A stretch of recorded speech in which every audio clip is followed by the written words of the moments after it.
पूर्व जीवन में जो हमसे पाप हुए हैं, बड़े बड़े बुरे कर्म हुए हैं, अगर तुम्हें अपने सारे कर्मों का भोग भोगना पड़े तो हजारों करोड़ों जन्म बार बार लो और बार बार भोगो तो भी निपटना मुश्किल हो जाएगा, इतना स्टॉक है। वैसे 32 सेवा अपराध, 32 सेवा उप अपराध 64 हुए और 10 नामा अपराध, ऐसा वैष्णव अपराध आदि का विस्तृत वर्णन शास्त्रों में हुआ है। ये सब अपराधों से एक बात से बच जाओगे। अनर्थों से बचना चाहते हैं, पहली बात समझ लें, ये 4 दुष्कृत हैं अनर्थ। ध्यान से सुनना, ये 7 बातें स्वीकार करनी है और इन 4 बातों से बचना है। पहला है दुष्कृत जात अनर्थ। पूज्य श्री राधा बाबा, पूर्व जीवन में जो हमसे पाप हुए हैं, बड़े बड़े बुरे कर्म हुए पूर्व में लाखों अनंतों जन्मों का बात आ गई। अभी अज्ञानी जी ऐसे तर्क करते हैं, कौन जाने पीछे कर्म हुआ है कि नहीं। अभी नया बच्चा जो प्रकट हुआ है वो किसी विद्यालय में तो नहीं गया कि शिक्षा दी गई हो, आप ऐसे करो वो भयभीत हो जाए, मतलब जानता है भय का क्षेत्र है। मां जब दुग्ध तो पीने लगता है, इसका मतलब पूर्वाभ्यासी है, इसका दुलार करो, ऐसे कुछ करो, इसका मतलब है जानता है, इसे प्यार कहते हैं और ये इसको प्रहार कहते हैं। वो बड़ा पुरातन है, कपड़ा नया बदला हुआ है, अभी जीव नया है। कर्म भोग जब होते हैं, कई प्रश्न करते हैं कि अभी तो 10 वर्ष का बालक था, उसने इतना बड़ा पाप क्या किया, ऐसा ऐसा। तुम क्या जानते हो, कपड़ा 10 वर्ष का है लेकिन पहनने वाला बहुत पुरातन है, वो भगवान का अंश है, न जाने कितने शरीरों का त्याग करते हुए पाप कर्म किए, तो वो उसको दंड मिल रहा है। महापुरुषों के वचन, ये अज्ञानी जनों के ऐसे तर्क होते, कैसे उनको समझाए। कह रहे हैं कि जो तुमने पूर्व जीवनों में पाप कर्म किए हैं, अब तुम भजन में लग रहे हो, तुम्हारा अंतिम जन्म का निर्णय है कि मैं भगवत प्राप्त हो जाऊं, अब वहां से हिसाब फटाफट होगा। वो संस्कार मन पे आएंगे, तन पे आएंगे, शांत नाम जब बढ़ाते जाओ, जो भोग जितना वो बहुत कम करके भगवा रहे हैं भगवान, बहुत कम करके। अगर तुम्हें अपने सारे कर्मों का भोग भोगना पड़े तो हजारों करोड़ों जन्म बार बार लो और बार बार भोगो तो भी निपटना मुश्किल हो जाएगा, इतना स्टॉक है। अब इसी जन्म में थोड़ा थोड़ा करके भुगा करके अपने पास बुला लेते हैं, अत्यंत कृपा है। जो भी दुष्कृत जात अनर्थ तुम्हारे जीवन में आएगा, 2 प्रकार से, एक दंड रूप से आएगा और एक आएगा पाप कर्म कराने की प्रेरणा रूप से। ध्यान दीजिए, एक को तो भोग लेना है दंड को, दूसरा आएगा मन में बैठ करके पाप कर्म कराने की प्रेरणा देगा, पाप कर्म कराने की सुविधा देगा।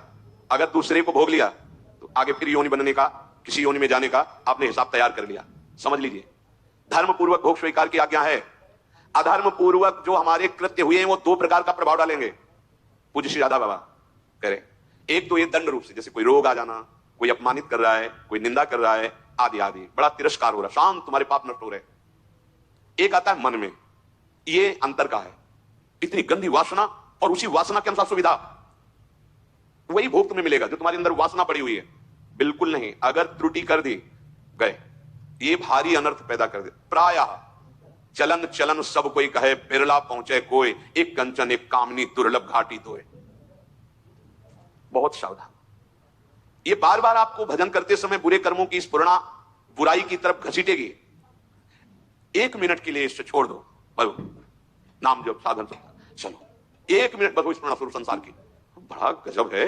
1 मिनट के लिए भी इसे चैन नहीं है, जरा सा छूट पाई भागा संसार में, कोई ना कोई पूर्व देखे हुए दृश्य, सोची हुई बातें सामने लगे, इसको अवसर तभी, इसलिए दृढ़ता पूर्वक भजन, पूरा ध्यान रहे इस पहले अनर्थ से हटने के लिए।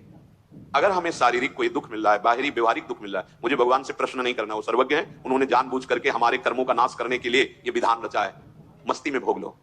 आप कहोगे दुख मस्ती, हाँ मस्ती तो उसी को कहते हैं जो निंदा अपमान तिरस्कार और दुख को सह के निकल जाए, उसे मस्ती कहते हैं। मूर्खता को मस्ती थोड़ी कहते हैं। कि आप मदिरा पिए हो, दंडता कर रहे हो, पापाचरण, बोले बहुत मौज और मस्ती है, ये बहुत हिसाब गहरा पड़ेगा, सह नहीं पाओगे।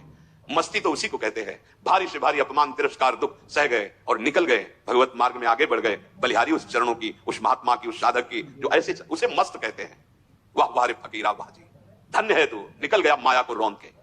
तो फकीर का मतलब केवल वेश से नहीं है, अंतर से है। सबको भगवत प्राप्ति करने का अधिकार है, सब महात्मा हो सकते हैं, चाहे जिस वेश में हो, बस आचरणों को सुधार करके स्थिति को लाओ। स्थिति प्रज्ञ को महात्मा कहते हैं। ये कभी भूल ना होने पावे 2 बातों में, अनर्थ दुष्कृत जात अनर्थ आएंगे, पहला बाहरी सह लो और अंदर जो स्फुरणा हो रही है उसके अनुसार भोग क्रिया मत करना, उसके अनुसार व्यवस्था करेगी माया, स्वीकार मत करना, नहीं तो यात्रा रुक जाएगी। दूसरा, जैसे दुष्कृत जात अनर्थ होता है, ऐसे सुकृत जात अनर्थ होता है। पूर्व जीवन में तुम्हारे पुण्य हुए हैं और वो पुण्य बड़ा वैभव सुख सामग्री फैलाएंगे आपके सामने, वो फल आएगा आपके सामने। अगर आपने उसे भोगा तो बाधा पड़ जाएगी। क्या करना है, उस पुण्य फल से प्राप्त हुई भोग सामग्री को समाज सेवा, संत सेवा, पशु पक्षी की सेवा में लगा दो। आप उतना ही स्वीकार करो जितने से जीवन पोषण होता है। तो दियम वस्तु गोविंदम तो भमेव समर्पय। मंगल हो जाएगा, शुभ तुम्हें बांध नहीं पाएगा। ये सुकृत जात अनर्थ भगवत प्राप्ति नहीं होने देता, जैसे दुष्कृत जात अनर्थ। शुभ का फल है सुख सामग्री वैभव एकत्रित होना। उसकी अगर भोग वृत्ति हुई कि मैं इतने धन का स्वामी, मैं इतने वैभव का स्वामी, मेरे पास ये सब, फंस गए। नहीं, भगवान की दी वस्तु है। भगवत भक्तों में, प्रभु सेवा में, जन सेवा में ऐसे उसका स्वामित्व प्रभु को ही, अपना नहीं। सच्चे हृदय से भगवान का मान करके समाज सेवा में लगा दिया जाए तो ये शुभ उसे अनर्थ रूप होकर बाधित नहीं करता। तीसरा है अपराध जनित अनर्थ। ये प्राय बहुत ध्यान देने योग्य विषय है। चारों अनर्थों का त्याग करने पर ही प्रेम दृष्टि प्रकाशित होती है। 32 सेवा अपराध पीछे बताए गए, कई बार 10 नामा अपराध बताए गए हैं। ये अपराध उसी से होते हैं जहां थोड़ा भी अहम होता है और सत्संग नहीं मिलता है। सत्संग मिले तो कदम कदम पर सावधानी वाली विवेक वृत्ति जागृत हो जाती है। हर समय नाम चल रहा है तो अपराध की कोई गुंजाइश ही नहीं। तुम्हें ज्यादा पढ़ने की जरूरत नहीं कौन कौन से अपराध होते हैं। नाम जब चल रहा है और सत्संग सुन रहे हो, सब में भगवत भाव अपराध बनने वाला ही नहीं है। वैसे 32 सेवा अपराध, 32 सेवा उप अपराध 64वें और 10 नामा अपराध, ऐसा वैष्णव अपराध आदि का विस्तृत वर्णन शास्त्रों में हुआ है।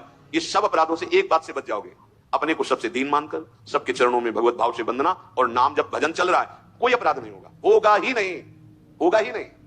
ये उन्हीं से होता है।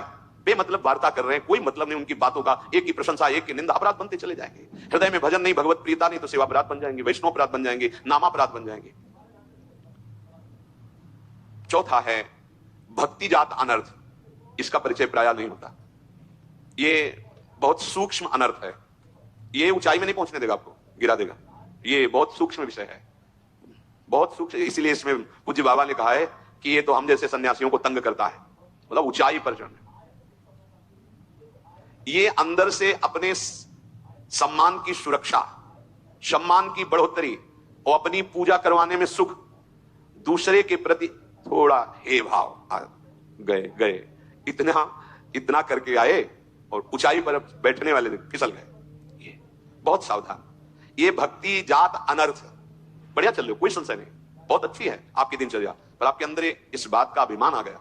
दूसरे के प्रति जब दोष दृष्टि हो जाए तो समझ लेना आपके अंदर गुणाभिमान जागृत हो गया है, और गुणाभिमान जागृत हो गया तो अध्यात्म रुक गया। उसकी ऊंचाई पर आप नहीं चढ़ सकते जहां ब्रह्मभूता है, जहां भगवत साक्षात्कार है। तो 7 धारण करना है और 4 इन अनर्थों से दूर रहना है।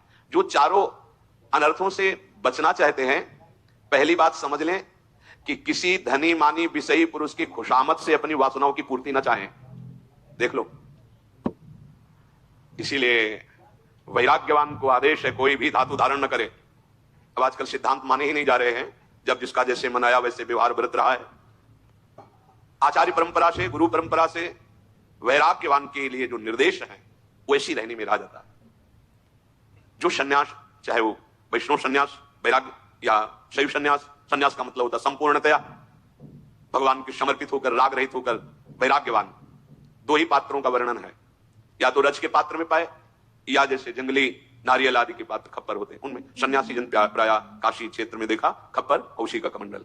धातु का कोई भी सोना चांदी अंगूठी माला, ये कोई भी वैरागी के शरीर में नहीं होना चाहिए। धातु निषेध की गई है। वैराग्य तन ढकने के लिए वस्त्र डाल लिए, बस कोई श्रृंगार शरीर का नहीं।